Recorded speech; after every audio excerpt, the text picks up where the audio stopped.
dia lebih susah. Ya, maka seluruh kejelekan Nabi sudah tunjukkan supaya umatnya menjauhinya.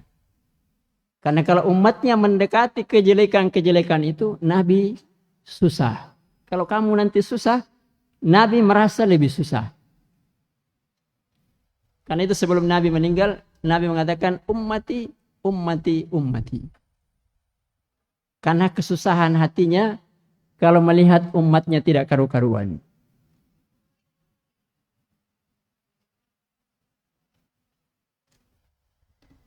Azizun alaihi ma'anittum. Maka seorang muslim kalau ingin mengikuti jejak karakternya Nabi, maka dia harus tahu kesusahan umatnya. Bukan kesusahan dirinya saja. Bukan kesusahan istrinya saja. Tapi kesusahan umatnya. Ya minimal umat yang ada di sekitar kita. Kebaikan dan kebaikan. Tidak pernah berhenti. Sampai kembali kepada Allah Subhanahu wa ta'ala. Kemudian Allah menutup dengan dua sifat. Karena dua sifat inilah yang bisa nanti menjadi penopang dari karakter tadi. Ra'ufur Rahim.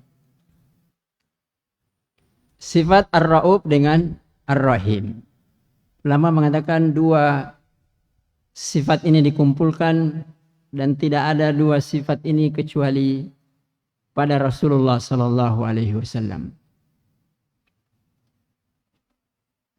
Ar-Ra'uf dengan Ar-Rahim. Apa bedanya? Ketika disebutkan dua-duanya berarti berbeda antara satu dengan yang lain. Kita lihat Ar-Rahim karena ini yang paling sering kita dengar. Apa makna Ar-Rahim? Kalau diterjemahkan Bismillahirrahmanirrahim. Maha pengasih dan penyayang. Jadi Ar-Rahim penyayang. Tapi apa maknanya penyayang? Ar-Rahim artinya tadi dikatakan Nabi azizun alaihi ma'anittum. Hatinya perih ketika melihat kesusahan. Itu namanya Ar-Rahim. Tetapi kalau hanya perih hatinya, susah hatinya, tapi tidak berbuat, itu bukan rahim. Itu bukan rahim.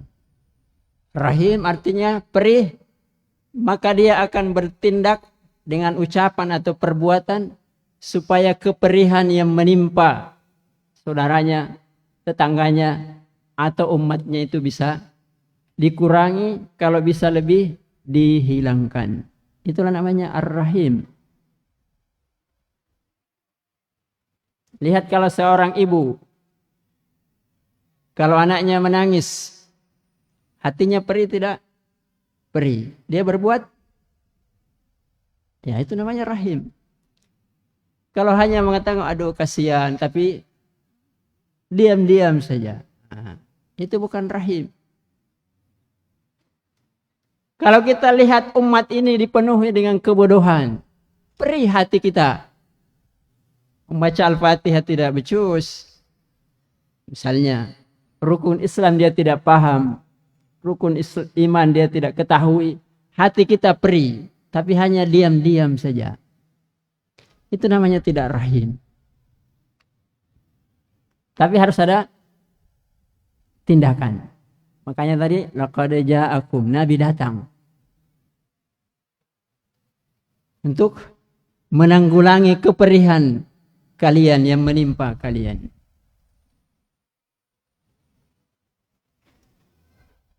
Sekarang Ar-Ra'uf.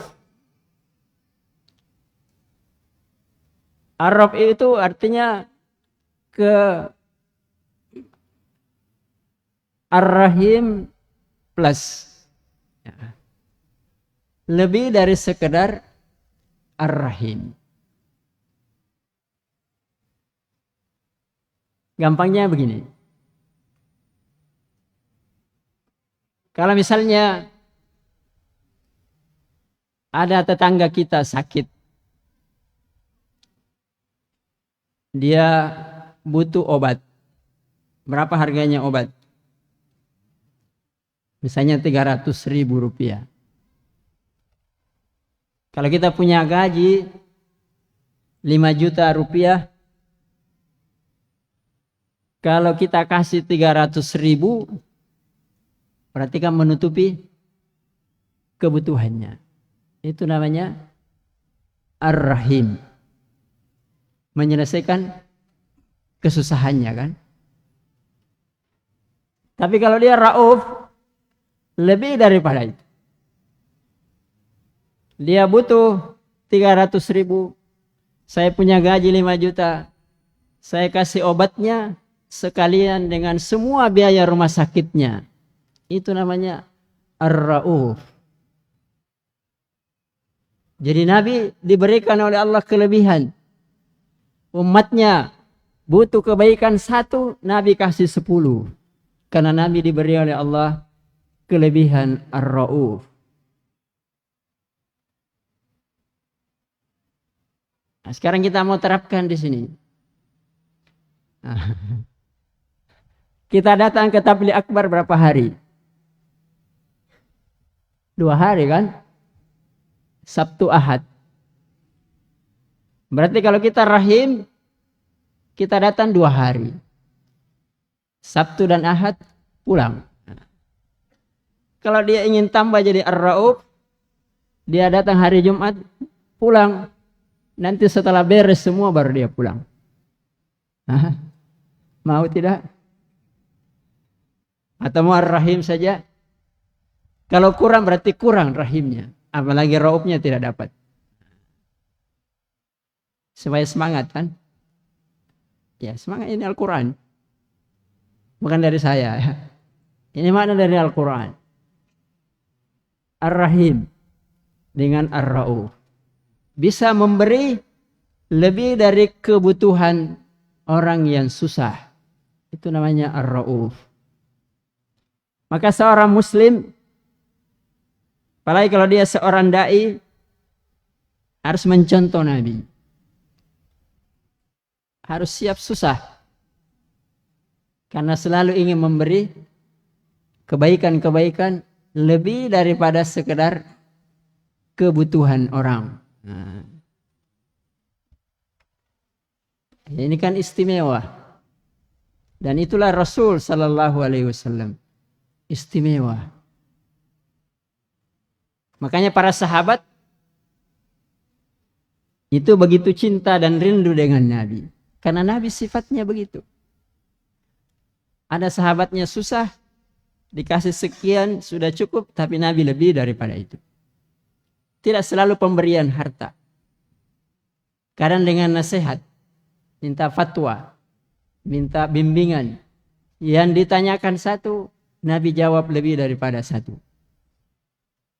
Supaya dapat kebaikan di atas kebaikan.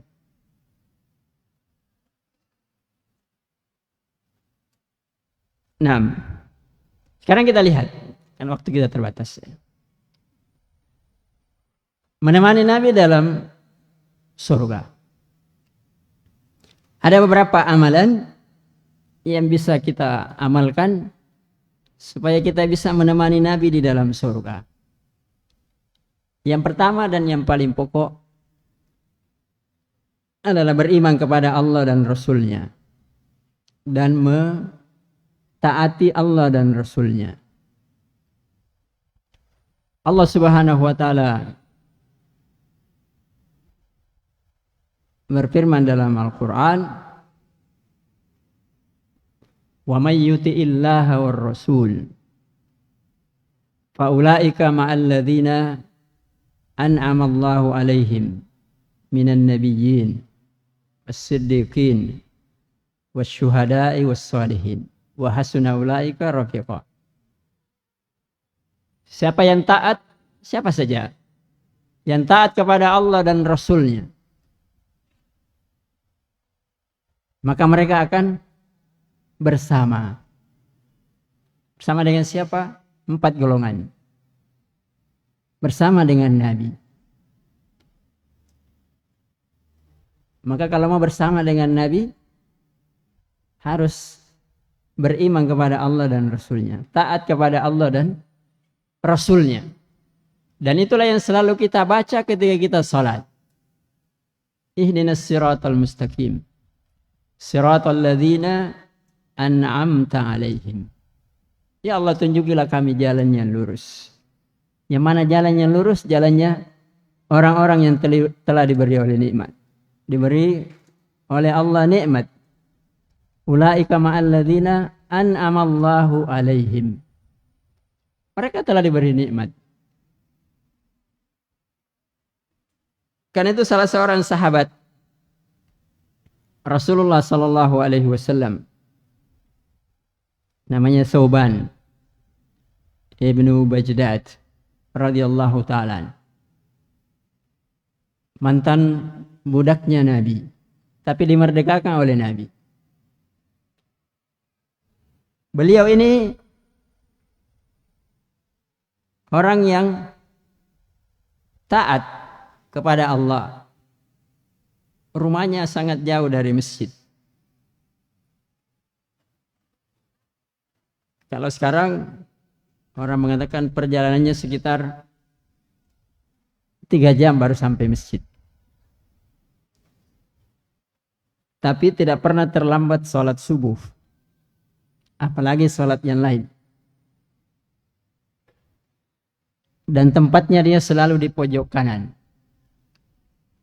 Begitu tiap hari. Kenapa dia di pojok kanan? Supaya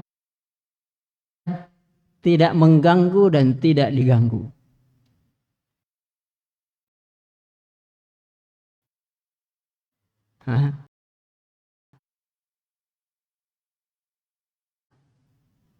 Ini usul akhlak. Nanti akan kita sampaikan. Supaya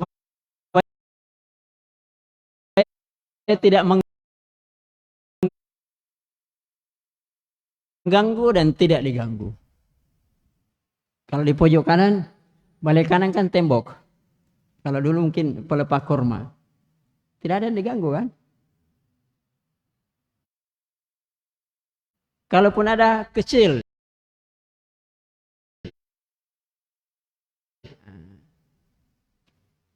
Tapi kadang-kadang kita datang cari pojok. Supaya apa? Supaya nyaman.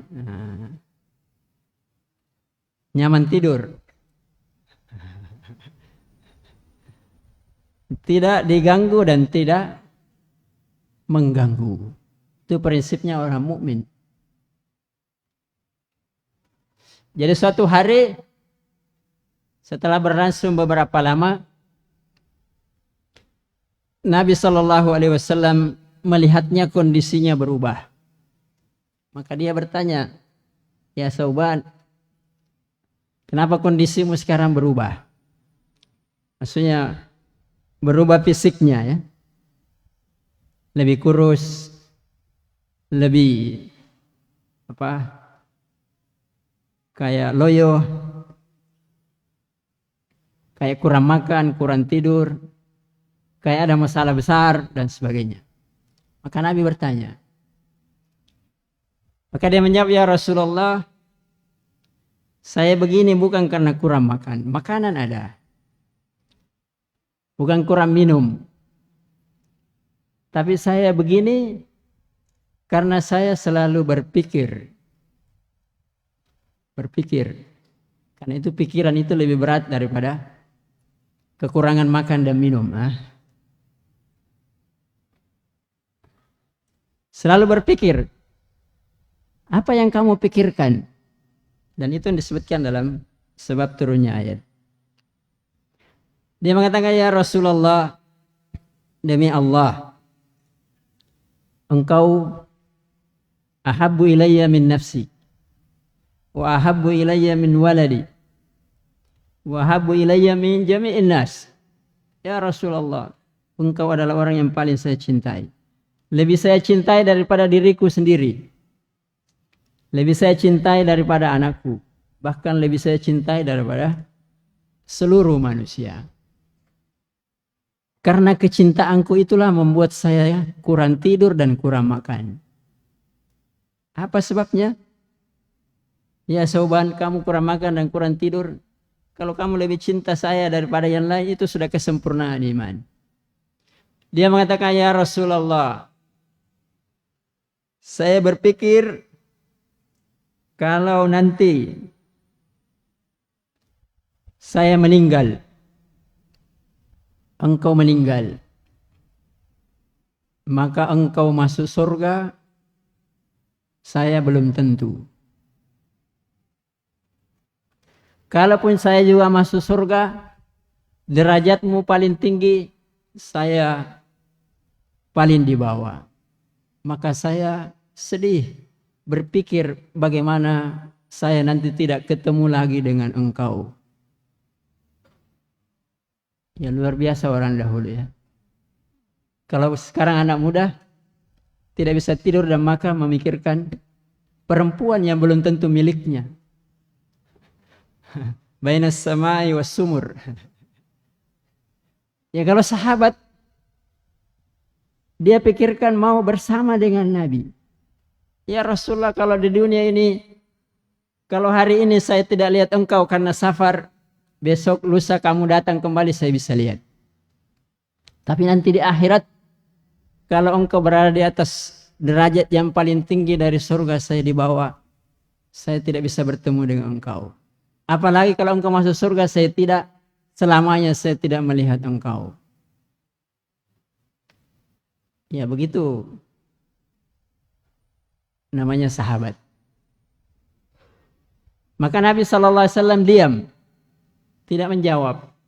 Maka turunlah tadi ayat. Wa may yuti'illaha war rasul fa ulaika ma'al ladzina an'ama Allahu 'alaihim minan nabiyyin as-siddiqin wasyuhada'i was-salihin wa hasuna ulaika rafiqa.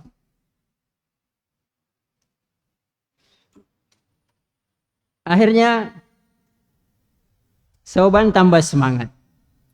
Oh kalau begitu saya harus menambah ketaatan saya kepada Allah dan Rasulnya. Supaya saya bisa bersama dengan Nabi. Di dunia dan bersamanya di akhirat. Bahkan kalau bisa bersamanya di dalam surga.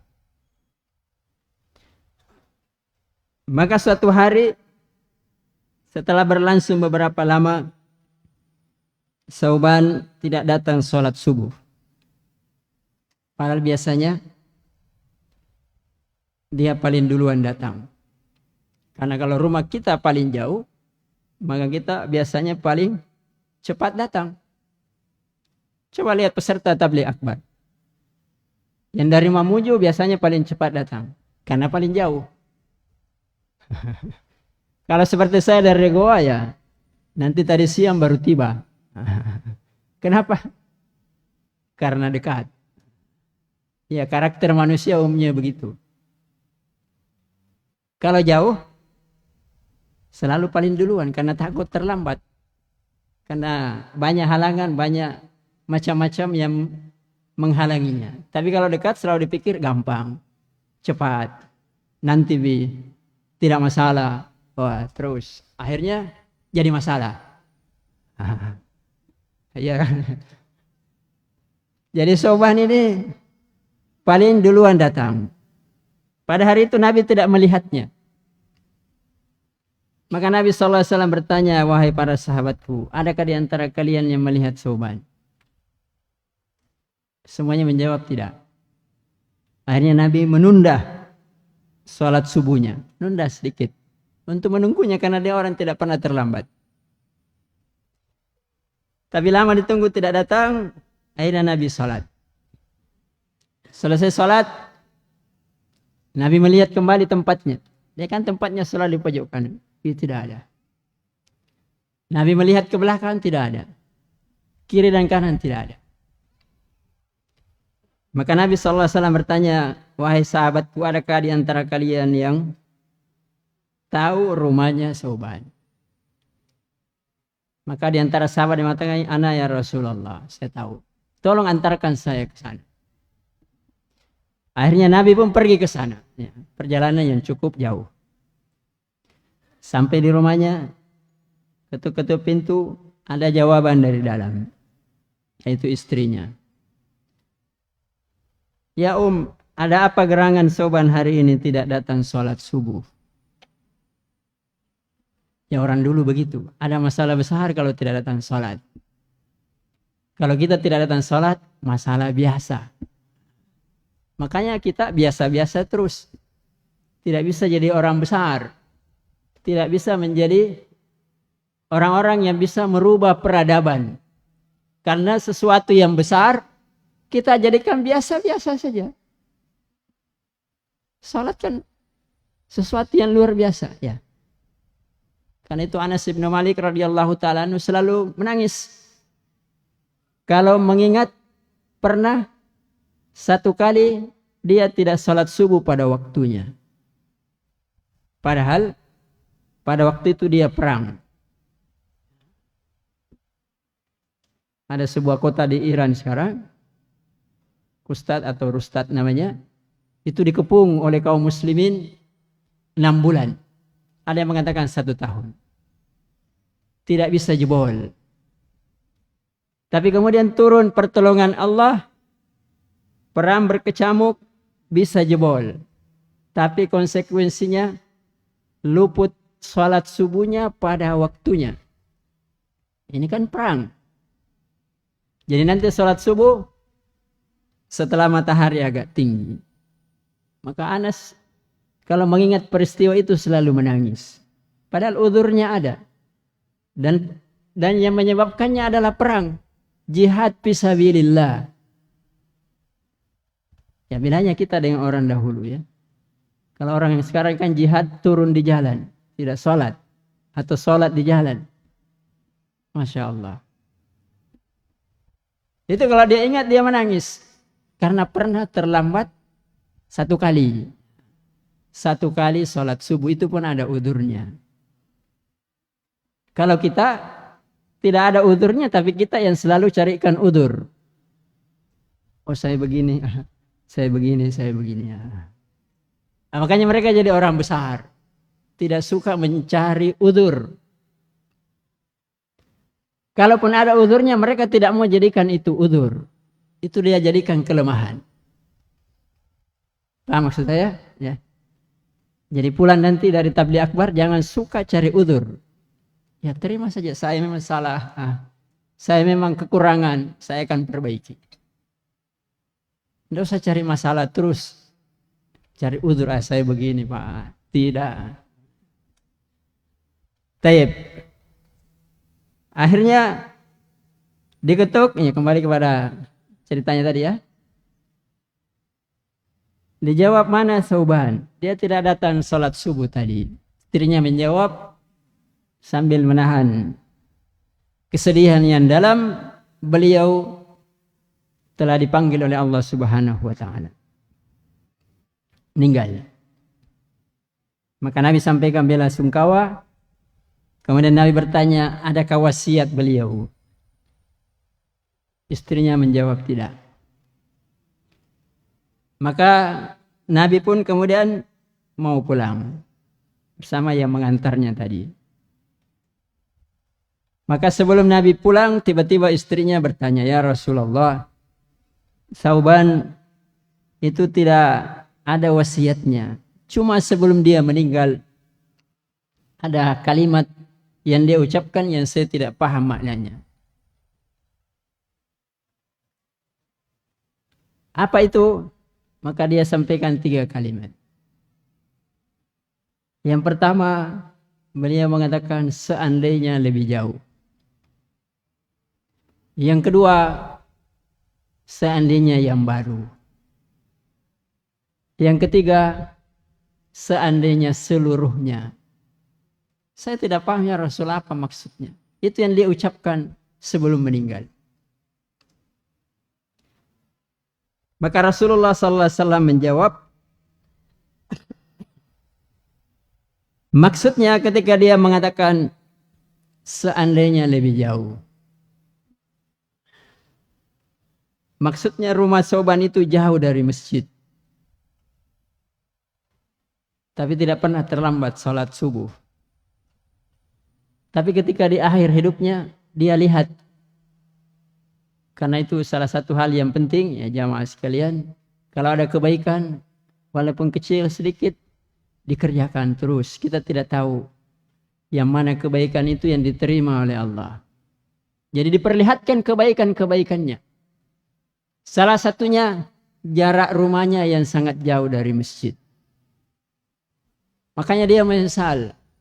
Seandainya lebih jauh lagi. Tentu pahalanya lebih besar lagi. Ya, subhanallah. Kalau kita jauh mau mendekat.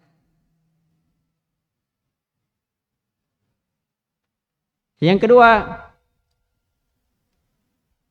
Seandainya yang baru. Kata Nabi, karena suatu saat Sauban berangkat ke masjid sholat subuh. Jadi kalau 3 jam ya mungkin jam 1 jam 2 sudah berangkat. Kebetulan musim dingin.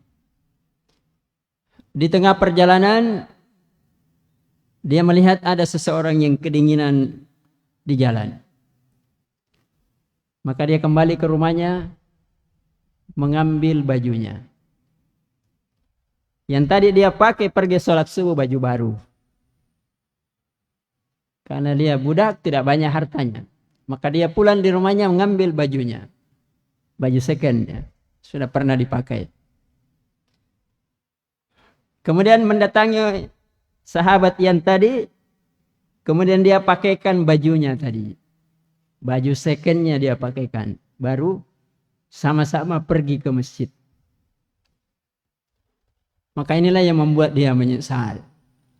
Kenapa bukan baju baru saya yang saya pakaikan? Aha.